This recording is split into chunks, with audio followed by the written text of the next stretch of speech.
पत्रकार साथी मुकेश चंद्राकर की हत्याकांड की जांच के लिए बीजापुर पुलिस ने एक एसआईटी का गठन किया था।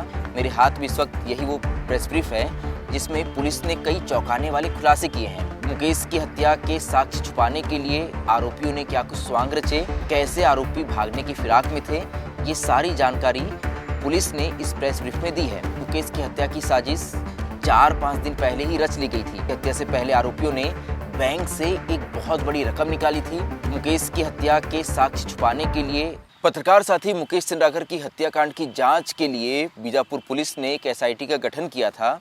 इस एसआईटी ने अब तक अपनी जांच में क्या कुछ पाया, इसकी जानकारी देने के लिए एसआईटी ने एक प्रेस ब्रीफ जारी की है।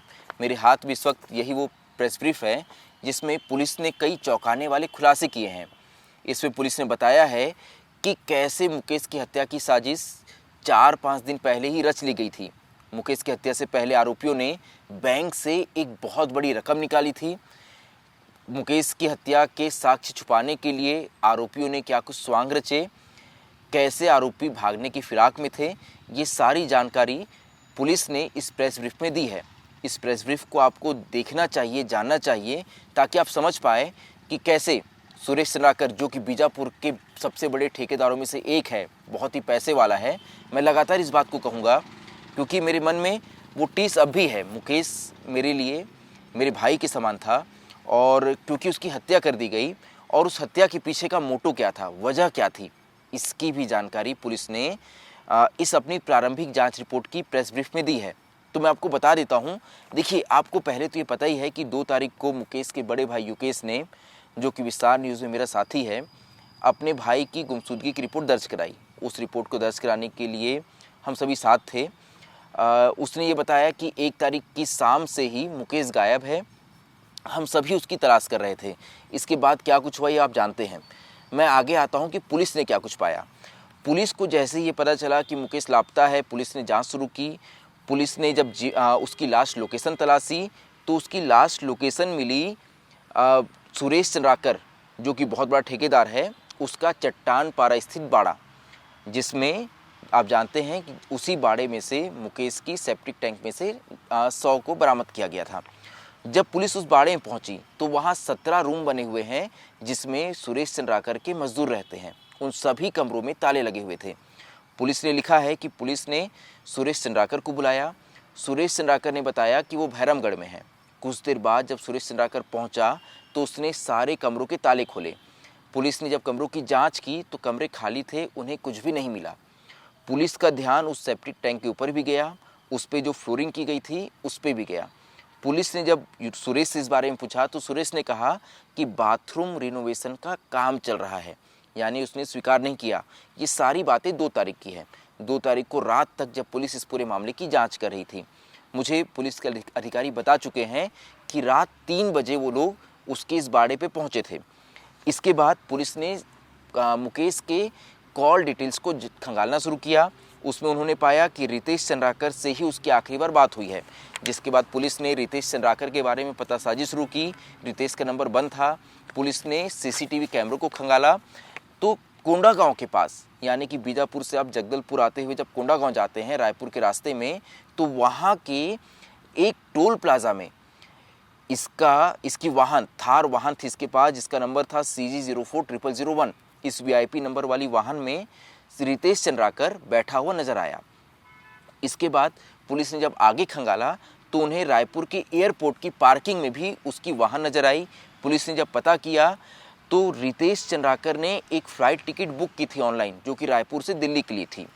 पुलिस ने जब ये देखा कि आखिरी बार उसकी बातचीत रितेश से ही हुई है तो पुलिस ने अपनी जो जांच थी उसे रितेश चंद्राकर और चंद्राकर भाइयों के इर्द गिर्द समेट लिया। पुलिस ने इसके बाद दिनेश चंद्राकर से बात की। दिनेश चंद्राकर जो कि रितेश चंद्राकर का बड़ा भाई है और सुरेश चंद्राकर का छोटा भाई, यानी बीच का मंझला भाई जो है, तो उसका भी नंबर बंद आ रहा था। पुलिस ने जब पता किया, जब इसके बारे में ढूंढना शुरू किया कि आखिर दिनेश चंद्राकर कहाँ है, तो दिनेश चंद्राकर उन्हें मिला अस्पताल के अंदर। पुलिस ने यहाँ लिखा है कि दिनेश चंद्राकर 3 तारीख की सुबह, यानी कि अब हम अगले दिन में आ गए हैं, अगले दिन भी पुलिस द्वारा ये जांच पड़ताल की जा रही थी। तो पता चला कि जिला अस्पताल बीजापुर में है उसे फिर ढूंढना शुरू किया गया तो पता चला कि दिनेश चंद्राकर सुबह से ही अस्पताल में एडमिट है, यानी उसका इलाज चल रहा है। पुलिस ने उसे हिरासत में लिया, डॉक्टरों से बाकायदा परमिशन ली कि हम इसे हिरासत में ले रहे हैं। तो ऐसा माना जा रहा है कि पुलिस से बचने के लिए उसने ये स्वांग रचा था। पुलिस ने जब उससे हिरासत में लिया, उससे सख्ती से पूछताछ की, यहाँ लिखा है पुलिस ने कि उससे सख्ती से पूछताछ की गई, तो उसने स्वीकार किया कि कैसे इस पूरी घटना को अंजाम दिया गया है। यहीं से पुलिस को पहली बार ये पता चला कि कैसे ये पूरी घटना हुई है। इसके बाद उसने स्वीकार किया। देखिए पुलिस ने लिखा है कि रितेश और महेंद्र रामटेके ने मुकेश की रॉड मारकर हत्या कर दी है। उसके रॉड और जो कपड़े थे उसको ठिकाने लगा दिया गया है और उसकी बॉडी को टंकी में डाल दिया गया, उसके ऊपर फ्लोरिंग करा दी गई है। इसके बाद पुलिस एफएसएल की टीम को लेकर घटनास्थल पर पहुंची। हालांकि उससे पहले यहाँ पुलिस ने लिखा है कि पुलिस ने जैसे ही एक नया नाम इस पे जुड़ा, महेंद्र रामटेके, जो कि सुपरवाइज़र था सुरेश चंद्राकर का, यानी कि उसके जो ठेके चलते थे करोड़ों के ठेके, उस पर सुपरवाइजरी का काम महेंद्र रामटेके करता था। महेंद्र रामटेके को पुलिस ने गिरफ्तार किया, उसकी तलाशी की गई तो पता चला कि नया बस स्टैंड के पास महेंद्र रामटेके है, वहाँ से उसे गिरफ्तार किया गया। आपको बता दूं कि जो बीजापुर का बस स्टैंड है उसके ठीक पीछे ही उनका सुरेश चंद्राकर का वो बाड़ा है जहाँ से मुकेश चंद्राकर का शव बरामद किया गया था। इसके बाद लगभग शाम को 5 बजे 3 तारीख की ही उस सेप्टिक टैंक के ढक्कन को हटाया गया। जब टॉर्च मारकर देखा गया तो वहाँ एक शव नज़र आया। जब इसकी जांच की गई तो वो हमारे साथी मुकेश चंद्राकर का ही शव था। इसके बाद पुलिस ने जो अब तक इनसे से पूछताछ कर रही थी, इन्हें हिरासत में लिया, यानी कि दिनेश चंद्राकर और महेंद्र रामटेके को। इसके बाद पुलिस ने जब इन दोनों से बातचीत की तो देखिए क्या कुछ मिला, ये आपके लिए जानना बहुत ज़रूरी है। विस्तृत पूछताछ में यह तथ्य सामने आया कि स्वर्गीय मुकेश चंद्राकर इनका रिश्तेदार था, यानी कि चंद्राकर भाइयों का रिश्तेदार था, एनडीटीवी का पत्रकार था और इनके ठेका कार्य के विरुद्ध ही न्यूज़ लगा रहा था। यानी कि मुकेश चंद्राकर लगातार जो इनके भ्रष्ट ठेकों के बारे में खबरें चला रहा था, इनके भ्रष्टाचार को उजागर कर रहा था, जिससे इनके ठेका कार्य की जांच शुरू हो गई थी। इस बात से नाराज होकर सुरेश चंद्राकर के साथ मिलकर उसकी हत्या की साजिश रची गई, जिसे दिनांक 1/1/2025 को, यानी 1 जनवरी को रितेश चंद्राकर और महेंद्र रामटेके, जो इनका सुपरवाइजर था, ने मिलकर बाड़े के कमरा नंबर 11 में अंजाम दिया। दिनेश चंद्राकर ने घटना के बाद रात में ही आकर साक्ष्य छुपाने व इनको फरार करने में सुरेश चंद्राकर की पूर्व सुनियोजित योजना के मुताबिक मदद की। सुरेश चंद्राकर स्वयं को घटना के समय बाहर रखने की योजना बना रहा था ताकि उस पर संदेह ना हो। अब देखिए कितने शातिर थे भाई। एक भाई ने हत्या की जिसका नाम है रितेश चंद्राकर, जो सबसे छोटा भाई है। उसके साथ था महेंद्र रामटेके, जो इनका सुपरवाइजर है और पहले से क्रिमिनल है, उसके ऊपर पहले भी मामले दर्ज हो चुके हैं, वो जेल से आया हुआ है।